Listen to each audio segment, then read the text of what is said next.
విజయమ్మ గారు ఏదైతే షర్మిల గారు కాంగ్రెస్ తీర్థం పుచ్చుకుంది పిసిసి అధ్యక్షురాలు అయిన తర్వాత ఆవిడ చేసిన ప్రసారం అవునండి, అసలు విజయమ్మ ఎటువైపు వెళ్తుంది, ఎలా ఉంటుంది, కూతురా కొడుకా అని చాలా చర్చలు జరిగినాయి. సో ఇందులో ఈ నేపథ్యంలో ఎన్నికలకు ముందు ఆవిడ ఎవరికి ప్రచారం చేయకపోగా ఆవిడ రిలీజ్ చేసిన వీడియో ప్రభావం వైఎస్ అభిమానుల్లో ఎలా ఉండే అవకాశం ఉంటుంది సార్?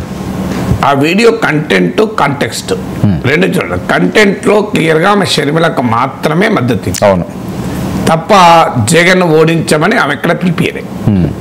సౌభాగ్యమ లాగానో సునీత లాగానో షర్మిల లాగానో ఆమె ఎక్కడ మాట్లాడలేదు. అవును. అయితే షర్మిల మాట్లాడుతున్నారు కనుక ఆమెను ఎండారు చేయడం అంటే జగన్ను వ్యతిరేకించడమే కదా అని ఒక అభిప్రాయం రావచ్చు. బట్ ఏదైనా ఆమెకు ఉన్నటువంటి ఛాలెంజ్ పాపం, ఒకవైపు బిడ్డ మరోవైపు కొడుకు, సో ఇద్దరి మధ్య జరుగుతున్న ఘర్షణ, ఆమె ఆ ఆమెలో ఆవేదన ఉంటుంది. ఇవాళ మీరు ఆ వీడియోలో కూడా చూసినా చాలా స్పష్టంగా ఆమెలో ఆవేదన కనబడుతుంది.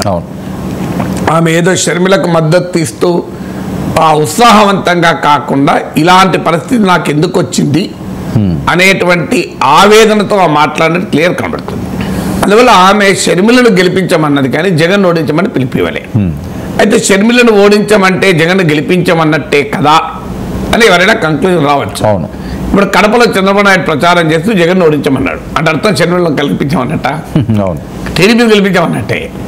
అయితే విజయమ్మ అప్పీల్ ఒక్కటి మాత్రం నిజం. విజయమ్మ అప్పీల్ డెఫినెట్గా జగన్కు ఆ మేరకు ఎంబ్రాస్మెంటే. ఆమె ఏ అప్పీలు చేయకుండా ఉంటే జగన్కు మరింత ఫెసిలిటేషన్ ఉండేది. సో ఆమె షర్మిల బహిరంగంగా జగన్ను వ్యతిరేకిస్తూ ఇంత స్టాండ్ తీసుకున్న సమయంలో షర్మిలను ఎండార్స్ చేస్తూ ఆమె అపీల్ చేసి చేయడం డెఫినెట్గా జగన్కు ఎంబ్రాస్మెంట్. సార్ ఒక్కసారి బయట కూడా విందాం సార్, ప్రేక్షకులకి ఒక ఐడియా వస్తుందేమో. ప్లీజ్ విజయమ్మ గారు బయట ప్లే చేయండి. ఏమను రాజశేఖర రెడ్డి గారిని అభిమానించేవారు, వారికి రాజశేఖర రెడ్డి గారిని ప్రేమించే వారికి యావత్ కడప లోక్సభ నియోజకవర్గ ప్రజలందరికీ నా విన్నపం.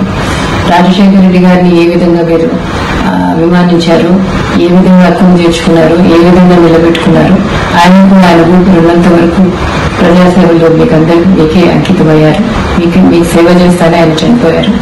ఈరోజు ఆయన ముద్దు బిడ్డ షర్మిలమ్మ పార్లమెంట్ కంటెస్ట్ చేస్తా ఉంది. ఈరోజు ఆ బిడ్డని ఆశీర్వదించమని, పార్లమెంట్ పంపమని, ఆయనలాగా మీకు సేవ చేసే అవకాశం వాళ్ళకి ఇవ్వమని వాళ్ళందరినీ ప్రార్థిస్తున్నాను. ఓకే సో నేను అందుకే ఇంతకు చెప్పిన బయటలో క్లియర్గా కడప లోకసభ నియోజకవర్గం అన్నారు. అవును.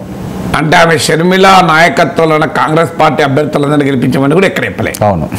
కడప లోక్సభ నియోజకవర్గంలో ఉన్న అసెంబ్లీ నియోజకవర్గంలో పోటీ చేస్తున్న కాంగ్రెస్ అభ్యర్థులు గెలిపించమని కూడా చెప్పలే.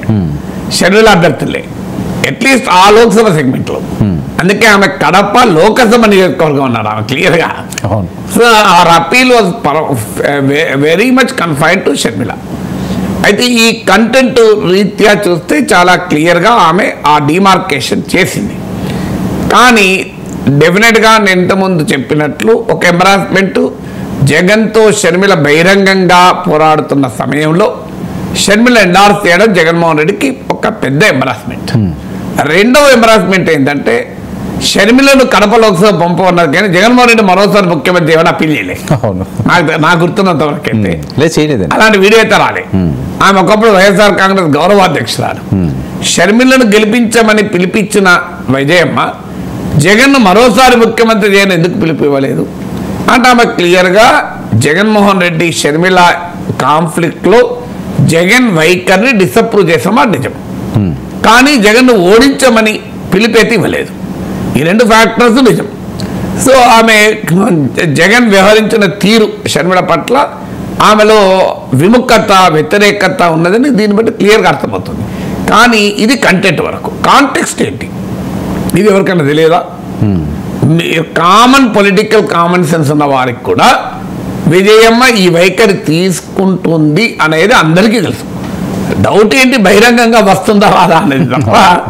సో ఈ మొత్తం ఎపిసోడ్ విజయమ్మ మనసులో ఉన్నది ఏంటి అనేది ఆంధ్రప్రదేశ్ ప్రజలందరికీ తెలుసు కదా. ఎందుకంటే ఆమె వైఎస్ఆర్ కాంగ్రెస్ గౌరవాధ్యక్షురాల పదవిని వదులుకొని ఆమె ఎక్కడా జగన్మోహన్ రెడ్డిని గెలిపించమని క్యాంపెయిన్ చేయక ఇదివరకు క్యాంపెయిన్ కూడా చేశారు కదా, అవును. ఇదివరకు పోటీ కూడా చేశారు పార్లమెంట్ అసెంబ్లీకి. అందువల్ల ఆమె ఆ వైసీపీకి దూరంగా ఉన్న సంగతి అందరికీ తెలుసు. So context is known, content is not known. Context is known, but ఈ టర్న్ బహిరంగ అప్పీల్ చేస్తా అన్నదే కొత్తది. అందువల్ల ఇది రాజకీయంగా ఎంత మేరకు ప్రభావం చూపుతుంది అనేది ఇప్పుడు క్వశ్చన్ మార్క్. సో అల్టిమేట్గా విజయం అప్పీల్ వల్ల జగన్కు వ్యతిరేకంగా ఓట్లు పడితే ఎవరికి ప్రయోజనం కలుగుతుంది? షర్మిలకు ప్రయోజనం కలగదు. అవును. షర్మిల కడప లోక్సభ స్థానంలో కూడా ప్రయోజనం కలుగుతుందో లేదో. ఇప్పుడు విజయం అప్పీల్ ఎవరికి పోతుంది? రాజశేఖర్ రెడ్డి అభిమానించేవాడు పోతుంది. ఎస్. సో జగన్కు వ్యతిరేకంగా విజయమ్మ అప్పీల్ ప్రభావం పోతే ఎవరికి నష్టం? రాజశేఖర్ రెడ్డి బిడ్డకే నష్టం కదా. అవును. సో రాజశేఖర్ రెడ్డి అభిమానులు విజయమ్మ అప్పీల్ వల్ల జగన్కు వ్యతిరేకంగా చంద్రబాబు నాయుడుకు ఉపయోగపడతారా అనేది నా క్వశ్చన్. అవును. జగన్ పట్ల అసంతృప్తి ఉండొచ్చు, జగన్ పైన అలగచ్చు, గులగచ్చు, జగన్ ఇట్లెందుకు చేసిన షర్మిలని అనొచ్చు, తల్లి పట్ల కూడా ఇలా ఉండడా అని ఎన్నైనా విమర్శించు. అల్టిమేట్గా వాళ్ళు చంద్రబాబు నాయుడుకు సపోర్ట్ చేయడం అంటే రాజశేఖర రెడ్డి అభిమానులు చేయగలరా? ఇది ఫండమెంటల్ క్వశ్చన్. తర్వాత పొలిటికల్ మూడ్ దాటి ఇలాంటి ఇష్యూస్ రావండి ప్రభావం. మీకు ఒక ఉదాహరణ చెప్తాను.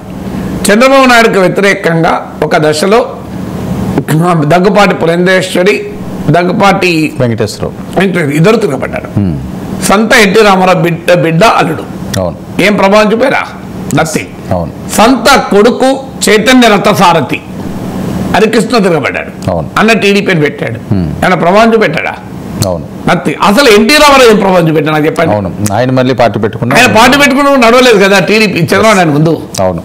అసలు ఎన్టీ రామారావు బతికున్న సమయంలోనే రామారావు రోడ్డు మీదకి వస్తే లక్షల సంఖ్యలో జనం వచ్చి చంద్రబాబు నాయుడు చీకొట్టాలి, కొట్టారా? అవును. మన కళ్ళ ముందు చూసాం కదా. ఎస్. పొలిటికల్ గా చంద్రబాబు నాయుడు ప్రివీల్డ్ ఓవర్ ఎన్టీ రామారావు కదా. ఎన్టీ రామారావు పెట్టిన పార్టీ, ఈవెన్ చంద్రబాబు నాయుడు కూడా ఎన్టీ రామారావు రాజకీయ వల్లనే వచ్చిన ఎలివేషన్ కదా.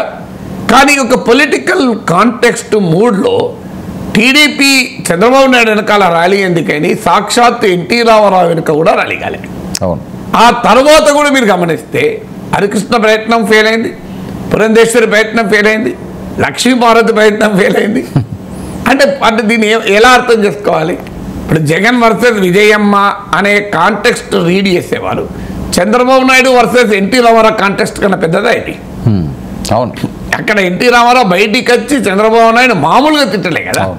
ఆ వీడియోలు ఇప్పటికీ కూడా సాక్షి వాళ్ళు రోజుకోసారి వేస్తుంటారు కదా.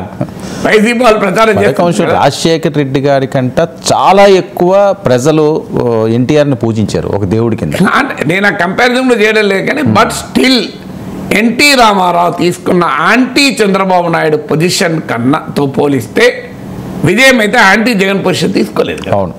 అలాంటప్పుడు అదే ప్రభావం చూపినప్పుడు చంద్రబాబు నాయుడు మీద ఈ జగన్ పైన ఎంత ప్రభావం చూపుతానని నా క్వశ్చన్. ఓకే. ఇలా మనకు ఈ పొలిటికల్ కాంటెక్స్ట్లో ఫ్యామిలీ డిస్ప్యూట్స్ అసలు చాలా విచిత్రంగా ఉంటాయి. మనం అనుకున్నట్లుగా వీరు వాళ్ళ మీద వ్యతిరేకం, వాళ్ళ మీద కోపం కనుక వెంటనే ఇలా ఉంటుంది అని చెప్పలేము. అందువల్ల ఆ పొలిటికల్ కాంటెక్స్ట్లో I don't think Vijayamma video వల్ల పెద్దగా రాజకీయ సంచలనం ఆంధ్రప్రదేశ్లో సృష్టిస్తుంది అనుకోను. కానీ జగన్మోహన్ రెడ్డిని వ్యతిరేకించే వారికి ఒక ఆయుధం ఇచ్చింది, ఓ సంతృప్తిని కూడా ఇచ్చింది. తల్లి చెల్లే కాదు తల్లి కూడా అని ఒక ఆనందాన్ని అయితే ఇచ్చింది. ఈ ఆనందమే తప్ప ప్లస్ జగన్మోహన్ రెడ్డికి ఒక ఎంబరాస్మెంట్ అనేది ఇచ్చింది, అంత కూడా డౌట్ లేదు. జగన్మోహన్ రెడ్డికి ఒక పెద్ద ఎంబరాస్మెంట్. అవును. కానీ దానికి మించి రాజకీయ ప్రభావం కానీ రాజకీయ సంచలనం కానీ ఇది క్రియేట్ చేస్తుంది అనుకోండి. నేను ఇంకొక ఉదాహరణ కూడా చెప్తాను. పొలిటికల్ కాంటెక్స్ట్ ఎందుకు కీలకం అంటే ఇప్పుడు మీకు తెలుగుదేశం పార్టీ తెలంగాణలో మనందరికీ తెలుసు చాలా శక్తివంతమైన పార్టీ. అవును. ఎన్టీ రామారావు కానీ ఈవెన్ చంద్రబాబు నాయుడు కానీ ఈనాటికి కూడా చంద్రబాబు నాయుడు అభిమానించే వాళ్ళు చాలామంది ఉంటారు. ఇప్పుడు హైదరాబాద్ మహానగరంలో చంద్రబాబు నాయుడు అభిమానించే వాళ్ళు కొన్ని వేలల్లో ఉంటారు, మీ వార్తలో చెప్పాలి లక్షల్లో ఉంటారు. ఇలాంటి ఆంధ్రప్రదేశ్ పోయి ఓటేశారు కదా. నేను 2021లో ఎమ్మెల్సీ ఎన్నికల్లో పోటీ చేశాను సార్. చంద్రబాబు నాయుడు అభిమానించే వాళ్ళలో చాలామంది పట్టభద్రులు. నాతో పాటు ఎల్ రమణ తెలుగుదేశం పార్టీ రాష్ట్ర అధ్యక్షుడు పోటీ చేశాడు. ఆయనకు 5,000 ఓట్లు వచ్చాయి, నాకు 55,000 ఓట్లు వచ్చాయి. ఓకే. నేను ఓడిపోయాను, ఆయన ఓడిపోయారు, అది విషయం. మరి తెలుగుదేశం పార్టీ వాళ్ళు 5,000 ఉంటారా? అవును. తెలుగుదేశం చాలా పెద్ద సెక్షన్ కదా. అంటే అర్థం ఏంటి, తెలంగాణ వచ్చాక పొలిటికల్ కాంటెక్స్ట్ మారిపోయింది. అవును రాజశేఖర రెడ్డి అభిమానించే వాళ్ళు తెలంగాణలో చాలామంది ఉంటారు, అవును ఉన్నారు కనుకనే 2009 ఎన్నికల్లో రాజశేఖర రెడ్డి రాష్ట్ర విభజనకు వ్యతిరేకమని తెలిసి కూడా రాజశేఖర రెడ్డి నాయకత్వంలో కాంగ్రెస్ పార్టీకి 50 సీట్లు ఇస్తే కేసీఆర్ నాయకత్వంలో టీఆర్ఎస్కు 10 సీట్లు ఇచ్చారు 2009లో. అలాంటి రాజశేఖర రెడ్డి నాయకత్వంలో నుంచి పార్టీ జగన్ నాయకత్వంలో కానీ షర్మిల నాయకత్వంలో కానీ ఏ మాత్రమైన ప్రభావం చూపింది తెలంగాణలో. ఉమ్మడి రాష్ట్రంలో కానీ విభజిత రాష్ట్రంలో కానీ ఏం ప్రభావం చూపలే కదా. అంటే that is the meaning of the political context.